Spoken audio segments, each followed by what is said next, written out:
The city of Rome was a furnace of whispers, its alleys and markets buzzing with rumors that seemed too wild even for an empire ruled by madness. At the center of it all stood one man whose name was enough to silence a room: Nero. He was emperor, master of legions, heir of Augustus, and self-proclaimed artist of the stage. But more than any of these titles, Nero was a man undone by grief. Poppaea Sabina, his second wife, was dead. Some said she had died of an illness, others whispered that Nero, in a fit of uncontrollable rage, had struck her down with a kick to the stomach while she was pregnant with his child. The truth was lost beneath layers of rumor and fear, but one fact remained: the emperor's beloved was gone, and Rome trembled in the wake of his mourning. For days, Nero did not emerge from his chambers. The palace halls were heavy with silence, the air thick with the smell of incense and burned offerings to the gods. Courtiers spoke in hushed voices, their steps soft, as though any noise might ignite the fury of the emperor. The Praetorian Guard stood at attention in the marble corridors, their faces blank but their eyes wary. When at last Nero appeared, his figure was unrecognizable. Once proud and flamboyant, draped in embroidered robes and adorned with jewels, he now stumbled barefoot through the palace, his hair disheveled, his eyes bloodshot. He sang laments to the dead, songs he had composed himself, accompanied by the faint strum of a lyre. The emperor's voice, usually loud and commanding, cracked like broken glass. Senators, slaves, and servants alike watched from the shadows, afraid to breathe, terrified of what grief might do to a man who already feared no law but his own. In the weeks that followed, something darker began to stir. Nero refused the company of his concubines, shunned the consolations of friends, and rejected the prayers of priests. His soul, it seemed, was chained to the memory of Poppaea. Her perfumes still lingered in the palace, her silks remained folded in chests, her jewels lay scattered across her dressing tables. To Nero, these objects were relics, sacred pieces of the woman he had loved more fiercely than any before. Yet they brought him no peace. Instead, they sharpened his obsession. One evening, while the emperor sat slumped upon a couch of ivory, his closest advisors gathered to discuss his state of mind. Among them were Tigellinus, commander of the Praetorian Guard, and a handful of sycophants who owed their wealth to Nero's favor. They whispered cautiously, for every word spoken in the emperor's presence could mean life or death.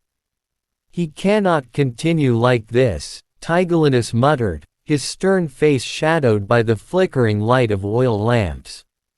"Rome needs its emperor alive in spirit, not a ghost haunted by his wife." Another courtier, a thin man with nervous eyes, leaned closer. "And yet, who among us will tell him so?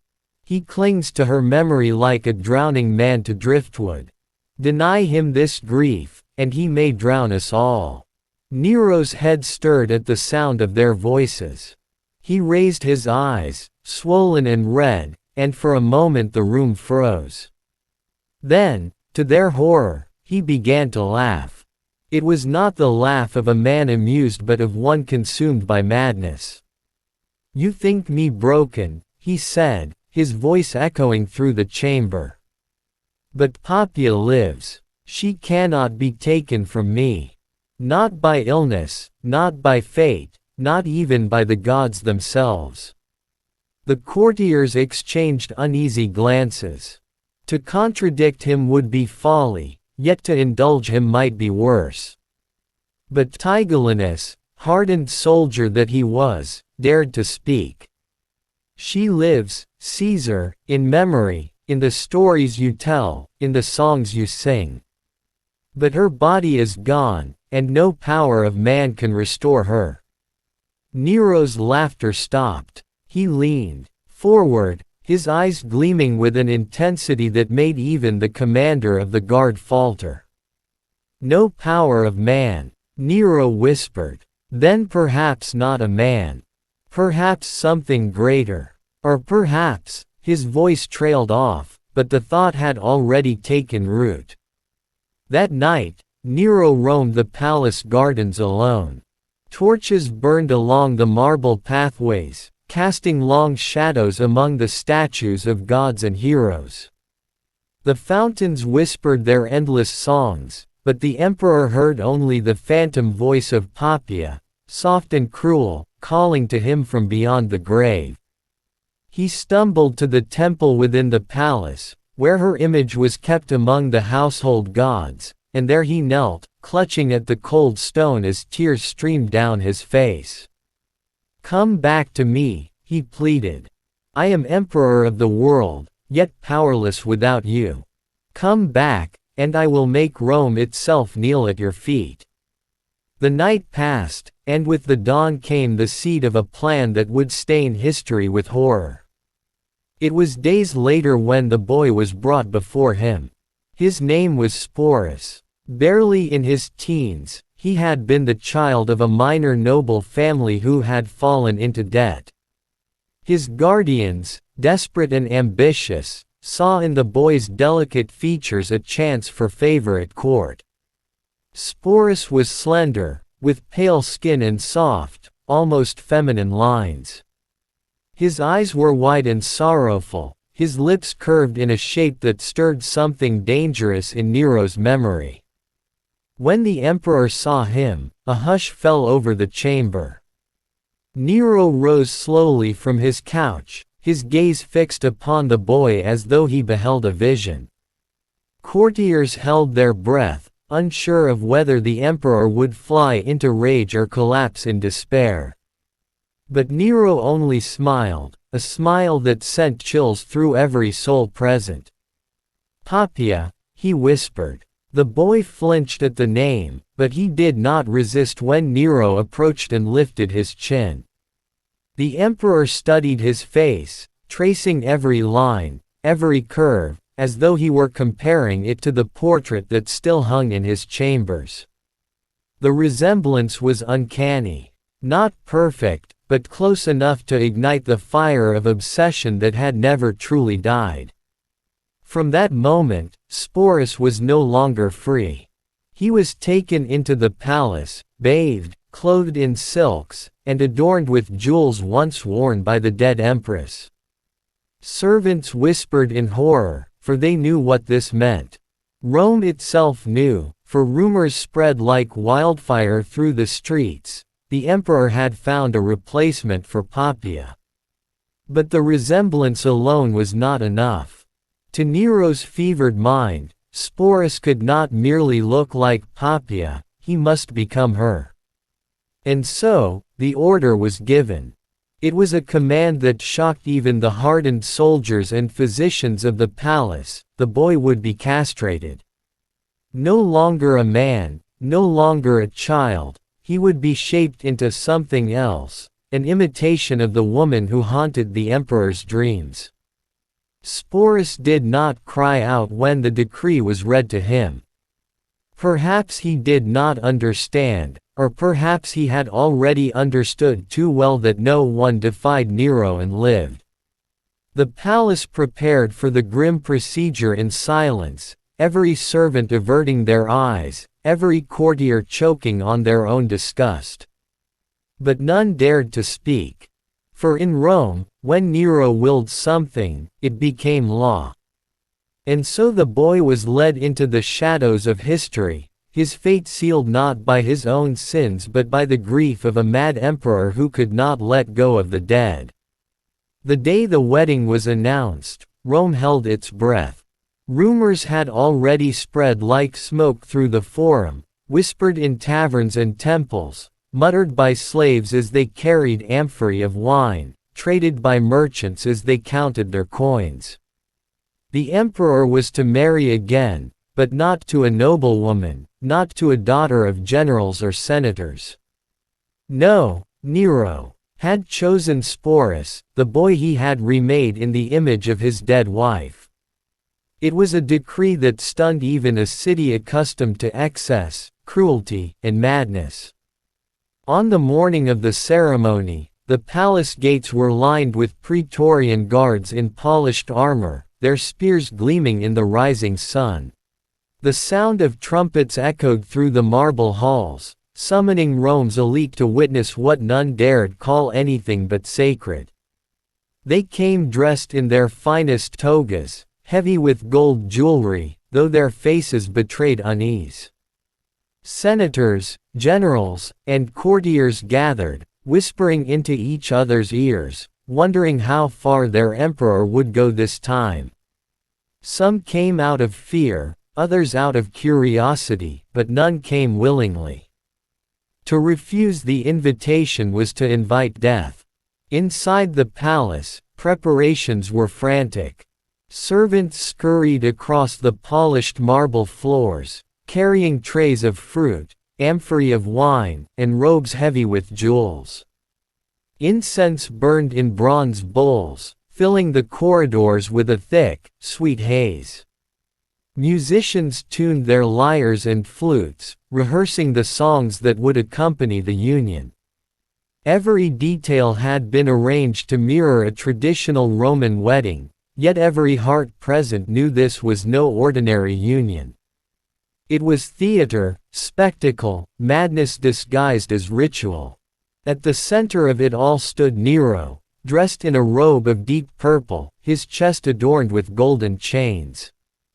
His face, pale and flushed by turns, bore the strange glow of triumph and delusion. He strode through the chamber, barking orders, adjusting decorations, rehearsing lines of poetry he intended to recite before the gathered assembly. His eyes blazed with an unnatural light, as though he alone saw the world differently from those around him. To him, this day was not a farce. It was destiny. And then there was Sporus. The boy, no longer a boy in the ordinary sense, was prepared like a bride. He was draped in silks once belonging to Poppaea, veils of white and gold covering his slight frame. Jewels glittered at his ears and wrists, necklaces heavy with emeralds and pearls pressed against his delicate throat.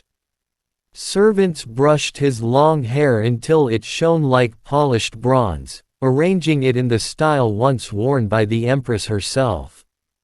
Painted with powders and perfumes, Sporus was transformed into a ghostly echo of the dead. His reflection in the bronze mirror showed not a child but a pale imitation of womanhood, sculpted by cruelty, bound by fear. When Nero entered the chamber to see his bride, he froze. His breath caught in his throat, and for a long moment he said nothing. His courtiers shifted uneasily, fearing the eruption of rage if the emperor found the illusion incomplete. But then Nero smiled. It was the smile of a man who believed he had bent the world to his will, who thought he had conquered death itself. Poppaea, he murmured, reaching out to lift the veil. His hand lingered on Sporus's cheek, trembling with desire and madness. The boy said nothing, only lowered his eyes as he had been taught, his silence a mask against terror. The ceremony began in the great hall of the palace, beneath ceilings painted with gods and heroes. Golden lamps blazed with fire, casting shadows that flickered across the faces of Rome's most powerful men. The priests muttered blessings, though their voices faltered as they spoke words that mocked the traditions of their ancestors. Musicians played softly, their notes trembling in the thick air. Then came the moment when the bride was led forward. Sporus stepped into the hall, his steps small and hesitant, his veil trembling with each breath. The crowd gasped, for the resemblance was startling. Many who had known Poppaea felt their blood run cold, as though she had risen from her tomb. A hush fell. over the room as Nero approached, his eyes fixed only on Sporus, blind to the horror etched on every other face. With solemn gestures, the emperor placed a ring upon the boy's finger. He whispered vows of eternal devotion, vows that were once spoken to the woman he had loved and destroyed. His voice cracked with emotion, but it was not grief, it was triumph, as though he had cheated fate. The priests declared them wed. Applause rose, hesitant at first, then louder, for none dared withhold it. Senators clapped with stiff hands, generals forced smiles, courtiers shouted praises. Yet beneath the clamor lay fear, thick and suffocating. Each man present knew that this was not marriage but madness crowned with ritual, and yet each also knew that to defy Nero was to invite ruin. After the vows, Nero did not hide his joy. He clasped Sporus's hand, leading him down the marble steps of the palace. Outside, the people of Rome waited, summoned to witness the spectacle. Trumpets blared as the emperor and his bride appeared, standing tall upon a balcony. The crowd erupted into cheers, though the sound carried an edge of dread. Some cheered out of loyalty, others out of terror, and many out of simple survival. Sporus, veiled and glittering in jewels, stood beside Nero as he waved to the masses. The emperor's grip was firm, possessive, as though he feared his creation might vanish if he let go. He raised their joined hands high, proclaiming to the people that Poppaea had returned, reborn, and that Rome should rejoice. The city watched in stunned silence as the emperor paraded his wife through the streets. Chariots rolled through the forum, garlands of flowers rained from balconies, soldiers marched in perfect ranks. Nero rode in a golden chariot, Sporus at his side, veiled like a queen. The sun blazed overhead, glinting off armor and marble, yet the procession felt more like a funeral than a wedding. Rome bowed, but Rome also shuddered. At the feasts that followed, the theater of cruelty continued. Nero, flushed with wine, kissed Sporus before the assembled guests. He called him, "My Poppaea," his voice thick with drunken devotion. Courtiers laughed and clapped, their eyes darting nervously to one another, each praying not to betray disgust. Sporus sat silent, his face frozen in a mask of obedience. At times, when Nero's gaze lingered elsewhere, his eyes flicked across the hall, searching for escape, for mercy, for anything beyond the prison of silks and jewels. But there was nothing. Night after night, the charade was repeated. Sporus was dressed in gowns of gold and purple, paraded at banquets, seated beside the emperor at ceremonies. The people of Rome watched as their ruler embraced his fantasy, forcing the empire to accept his delusion. Some whispered that it was blasphemy, others that it was pitiful, but none dared speak openly. To criticize Nero was to court execution, and the memory of Poppaea was too strong for anyone to challenge. For Nero, it was not enough that Sporus looked like Poppaea. He must live as she lived. He must walk as she walked, speak as she spoke, smile as she smiled. The emperor demanded it, and Sporus obeyed, though every gesture cost him pieces of himself. The boy who had once had a name, a family, a life, was now a shadow. He had become the reflection of a woman whose death had unleashed the madness of an emperor. Rome, bound by fear, bowed before this union of grief and cruelty. The empire watched as a boy, stripped of his body and his will, was forced into the role of an empress. And at the heart of it all, Nero, crowned in purple, believed he had conquered death, that he had pulled his beloved from the grave and given her life once more. But to those who watched in silence, the truth